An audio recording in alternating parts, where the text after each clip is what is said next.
Global TV News Express, Senate confirms Olukoyede Shehu Amajoda appointments. Ashiru replaces Umahi as Senate Deputy Leader. Zulum orders autopsy as hoodlums kill Borno lawmaker's daughter. Plus, Biden arrives on solidarity visits to Israel.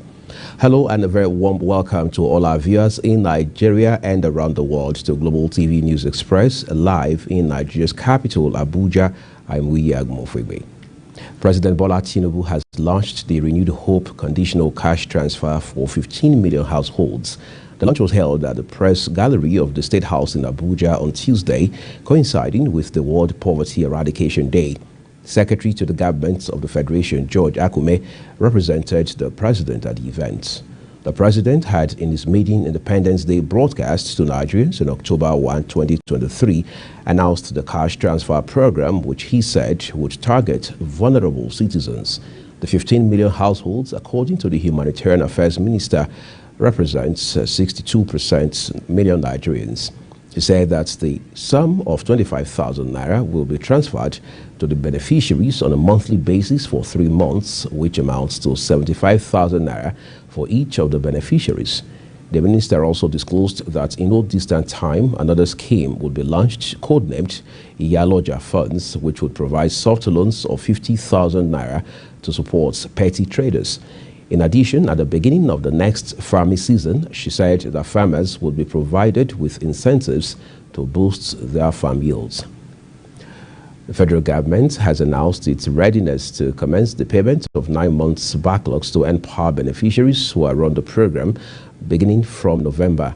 It announced these on Monday through the NPOWER National Program Manager Akindele Egbuwalo, who disclosed this during a meeting with some NPOWER beneficiaries at his office in Abuja.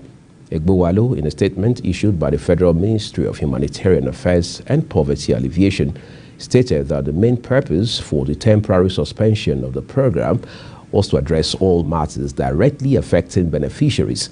He said the NPOWER program would be continued as the Renewed Hope Job Creation Program under the supervision of the Humanitarian Minister.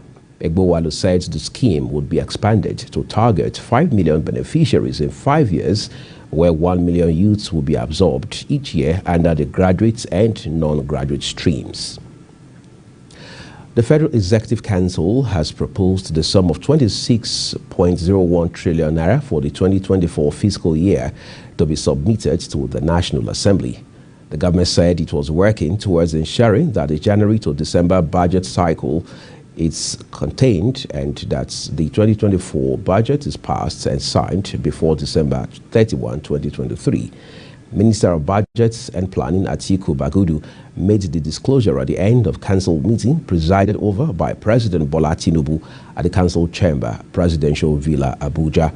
Briefing State House correspondents at the end of the FEC, Bagudu said council has approved the 2024-2026 Medium-Term Expenditure Framework, MTEF, and Fiscal Strategy Papers, FSP. He explained that the executive is required by the Fiscal Responsibility Act to present to the National Assembly ahead of a budget presentation, a document which will provide the midterm economic outlook for the economy. The Nigerian Senate has asked President Bola Tinubu to immediately declare a state of emergency on drug abuse in Nigeria so as to safeguard the future of the country. The resolution reached during plenary is sequel to a motion on the growing menace of illicit drug use and other mind-altering substances across Nigeria. Kikelamo Kere has details. The sponsor of the motion, Senator Babangida Hussein, had in his lead debate noted that Nigeria is presently facing a rise in drug abuse which has reached an unprecedented level, transforming from a mere transit route in the 1990s into a country filled with drugs abusers and drug traffickers all over its land space. Nigeria is currently facing a rise in drug abuse which has reached an unprecedented level, transforming from a mere transit route in the 90s into a country filled with drug abusers and drug traffickers all over its land space. While a population of 30 to 35 million Nigerians spends approximately $15,000 and $30,000 annually on psychotropic drugs and alcoholic beverages, respectively. The Senate is also to note that according to a report by the United Nations Office on Drugs and Crime and the European Union on Drug Use in Nigeria, about 14.3 million Nigerians between the ages of 15 and 64 are drug abusers. The consequences of drug abuse will continue to endanger our national development, public safety and family system if urgent action is not taken to strengthen existing legal, policy and institutional frameworks to face the challenges with all sense of responsibility. Several lawmakers who contributed during the debate expressed worries over the use of mood-altering or psychoactive, performance-enhancing drugs, dependence drugs, as well as abuse of prescription drugs. We should, in my view, urge the President to lead the challenge. The President of the Federal Republic has to be urged to declare an emergency on this and to lead the national response to it. In every country where this has happened, and we are not alone, the Americans dealt with the opioid crisis. Anywhere you have this issue, the executive must take the lead. And in that context, Mr. President, I will suggest that we call for a declaration of emergency and urge the President to lead, and then we should have a national summit. We should have a national summit on this, so that all the stakeholders, NDLA, the police, the medical people, and the federal government itself, we will now listen to all of them, even beyond what we know, because we are not experts. In the meantime, the Senate has confirmed the nominations of Ola Olukoyede, Halima Shehu, and Mohammed Amajoda. President Bola Tinubu had nominated Olukoyede as the chairman, Economic and Financial Crimes Commission, EFCC, Shehu as the national coordinator, National Social Investment Program Agency, and Mohammed Amajoda as the new secretary of the nation's anti-graft agency. The appointees were confirmed in the upper chamber on Wednesday. The Nigerian Senate on Tuesday went into a lengthy closed session after its chief whip, Ali Ndume, has stormed out of the plenary session, citing errors committed which were not addressed. Barely 10 minutes after commencement of plenary, the Borno South Senator raised a point of order on alleged errors which were not corrected by the President of the Senate, Godswill Akpabio. Kikelemo Okere tells us more. The error, according to Ndume, was a motion moved by Senator Sumaila Kau for debate on the need for reopening of Nigeria-Niger border without reading the title of his motion. Ndume, who cited Order 51 of the Senate Standing Rules, requested the President of the Senate to allow for correction of any error made or observed in plenary. We are just starting the session, and as we go, we should be taking note of the small mistakes that we can make, and we should correct them. The issue of saying that you have ruled, if the ruling is wrong, even the Supreme Court, when it passes judgment. But Akpabio quickly intercepted him by saying, having ruled on issues raised, it cannot be revisited, and consequently ruled Ndume out of the order. Senator representing Kogi West, Sunday Karimi, spiritedly had attempted to sustain Ndume's line of argument through another point of order, but was also ruled out of order by the President of the Senate. In a troubleshooting effort, the Deputy President of the Senate, Jibrin Barao, quickly rose to read Order 16, which requires substantive motion to be moved by any senator for correction or review of earlier decision taken. Order 63. With the permission, I read. The President of the Senate, in the Senate, and the chairman in any committee shall be responsible for the observance of the rules of order in the Senate and committee respectively, and their decision upon any point of order shall not be open to appeal, shall not be open to appeal, shall not be open to appeal, and shall not be reviewed by the Senate except upon a substantive motion after notice. So once you have ruled, nobody can bring up that matter again until a notice is given and a substantive motion is tabled. So once you rule, you have ruled, except you want to go against this.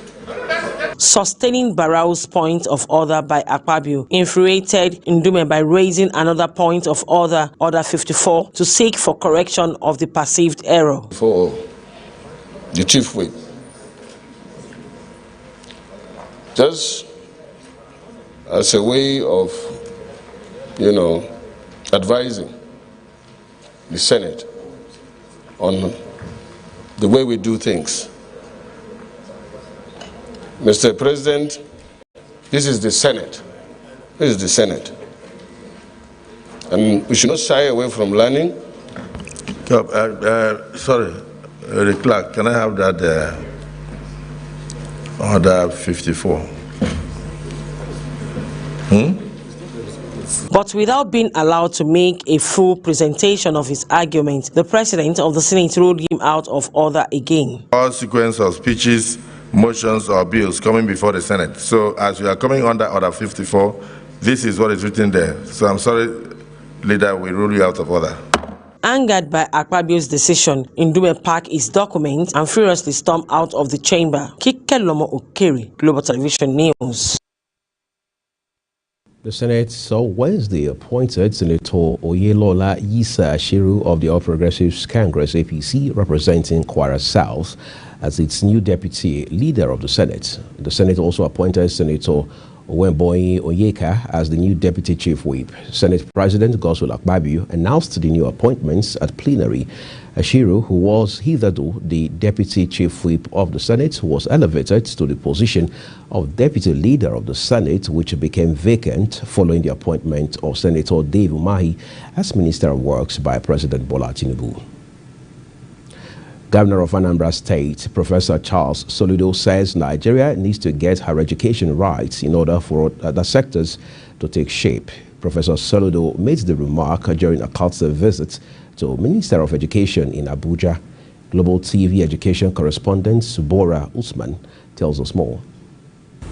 The governor said Anambra State is revolutionizing the public school system to make it smart to allow less privileged children access to quality education and break the genes of poverty. I recruited 5,000 teachers within my first 9 months in office. I don't think this has happened anywhere else. And we are again recruiting another 3,000. We're ending the era of PTA teachers in our school system. And all of them must be certified teachers with TRC and number, as it were. Then upgraded infrastructure-wise and technology that enables them. And we're hoping to partner effectively with the federal government in a number of these areas. And we want to showcase what you have to offer us, what you got to offer Nigeria. We want to become your model and become your partner in all of this, in delivering. On his part, Minister of Education Professor Tahir Mamman urged states in the country to emulate the Anambra education model, especially in the area of basic education. In a federal system, the Constitution makes it a concurrent matter, so we will continue to provide the policies to ensure that no state is left behind and no child of Nigeria is left without education, because for us leaders, leaving that category of people out of education is a very serious omission and application of our responsibility. Develop a roadmap that will be presented to the public for input by the Minister of President. Hoping that if you are around with your passion in basic education, you will be with us in that program to contribute to the success and tell us the stories of Anambra State and how our roadmap can also tap for the enormous work we have done in moving this country forward. The minister commended the governor for turning the tide of education in the state, saying that government will continue to provide policies to ensure that no state and child are left behind. Swabra Usman, Global Television News, Abuja. On a sad note, Fatima Bukar, a daughter of a member of the Borno State House of Assembly representing Gala State constituency, Bukar Abacha, was on Tuesday evening murdered by unknown persons around the Kechiri Bayan Gidan Dambe area of Maiduguri, the Borno State capital. The husband of the victim, who took her corpse to a police station, said he found her lifeless body in his house with her hand and legs tied behind her back while her 2-year-old child was crying. The Gwange Police Division, however, evacuated the corpse to the University of Maiduguri Teaching Hospital. Meanwhile, the Borno State Police Command has arrested Adam Alhaji Ibrahim, the husband to the deceased Fatima Alhaji Bukar. Adam was arrested Tuesday night after the state governor, Babagana Umar Zulum, directed authorities to take her body back to the University of Maiduguri Teaching Hospital for an autopsy. Let's turn to other stories for you. As preparations ramp up towards the forthcoming off-grid elections in Bayelsa, Imo, and Kogi states, the need to forestall outbreak of violence before, during, and after the elections has been emphasized. Speaking on Global TV's breakfast program, Global Morning, Atiku Isa, a public affairs commentator, said the state is in dire need of unity. Sharon Ajay has the rest of the story. Reacting to developments in Kogi State in the run-up to governorship election, Isa noted that the state has been split on the basis of ethnic consideration. Those who are outside the state will not really understand the situation. The APC and then the PDP, they are well known to Nigerians because they have been able to produce they have been in power at one time or the other at the national level. But as it is today, the candidates of APC and PDP are the underdogs because these two parties have fielded the wrong candidates. So now the leading candidates are not even that of APC and PDP. As it is today, the Accord Party is the party to beat because most of the heavyweight politicians in Kogi State are not queuing behind Admiral Osman Jibri. You cannot call Accord Party the underdog because it has people who matters in the state, those who, the political heavyweights of the states, like Senator Nicholas Ugbane, who has been in the Senate for about 8 years. He was chairman of the Senate Committee on Power. Senator Abdullahi Abdurrahman, former Deputy Speaker of Kogi State, Emmanuel Ombebije, so many former lawmakers and so many heavyweight politicians. So with these people, it is the people that matter in political, in any elections. On the issue of violence, Issa stated that the interest of the state is paramount, even though politicians are generally more interested in winning elections. For the candidate of the PDP, people left the party because they believe he doesn't have what it takes to be governor of the state, because in most cases, you see, let me say something very quickly. In as much as we are very careful about what we say about anybody, when you present yourself for any election, you have to be scrutinized. Everything about you will have to be scrutinized to see whether you are fit or not fit. People complain in Kogi State that Senator Dino Melaye, who has not been able to manage a family without a wife, cannot really manage. But again, that's his private life. We cannot be discussing his private life because we have seen good men have personal issues with their marriage, with their children, and so on and so forth. Some of these things, we may not understand the dynamics around them. However, I think that call is for the people of Kogi to make on the 11th of November, because now, whether we like it or not, is officially the flag bearer of the People's Democratic Party. Sharon Ajay reporting for Global TV News. Minister of Police Affairs Senator Ibrahim Gaidam has sought for a strong partnership with Canada to foster strong ties and collaboration in various sectors, particularly in the area of security and law enforcement. Kikelamo Okere reports that he made the request during the consular visit by the Canadian Embassy in Nigeria, led by its High Commissioner, James Christophe, to the headquarters of the Ministry of Police Affairs in Abuja. The Minister of Police Affairs urged officers of both countries to seize the opportunity to forge a stronger and more fruitful partnership between Nigeria and Canada, adding that together they can create a safer, more prosperous world for the citizens. The minister noted that the meeting signifies the mutual desire of Nigeria and Canada to enhance cooperation and jointly address the challenges that affect the society. Our collaboration will not only benefit our countries, but also contribute to the overall stability and security of the international community. The visit of His Excellency Christophe presents a unique opportunity for us to explore avenues for collaboration in areas such as intelligence sharing, capacity building, and joint operations. By leveraging our respective strengths, we can effectively combat transnational crimes, terrorism, cyber threats, and other challenges that transcend borders. Moreover, the meeting serves as a platform to foster people-to-people connections between our nations. Earlier, the Canadian High Commissioner to Nigeria, James Christophe, says both countries have a great bilateral relationship in numerous sectors of human development, especially issues relating to policing. He says the collaboration will help to address criminal activities, thereby impacting both countries. Both have underlined to me the incredible level of cooperation and friendship that they enjoy with elements of Nigerian police services that are translating into efforts on the ground to address criminal activities that are impacting both countries.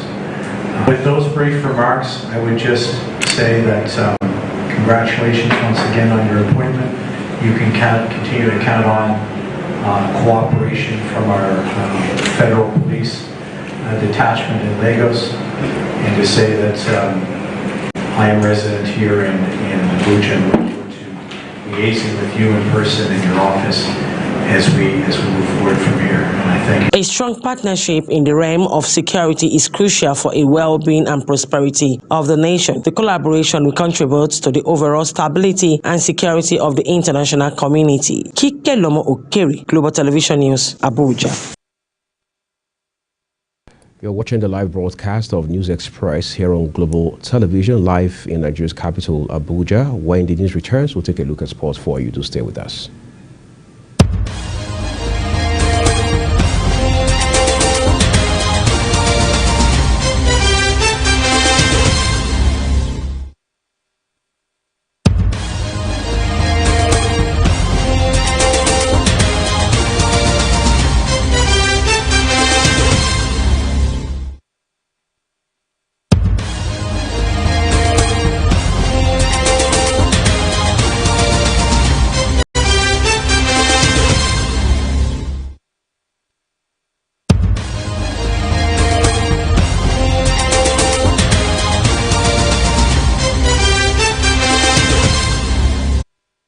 It was a terrible night to forget for Brazil on Tuesday as they suffered a 2-0 defeat at Uruguay in their 2026 World Cup qualifying match, and also had star striker Neymar in tears as he left the field with a knee injury. The 31-year-old striker tripped and fell during a run in the 44th minute at the Centenario Stadium and was immediately surrounded by players from both teams as he held his left knee.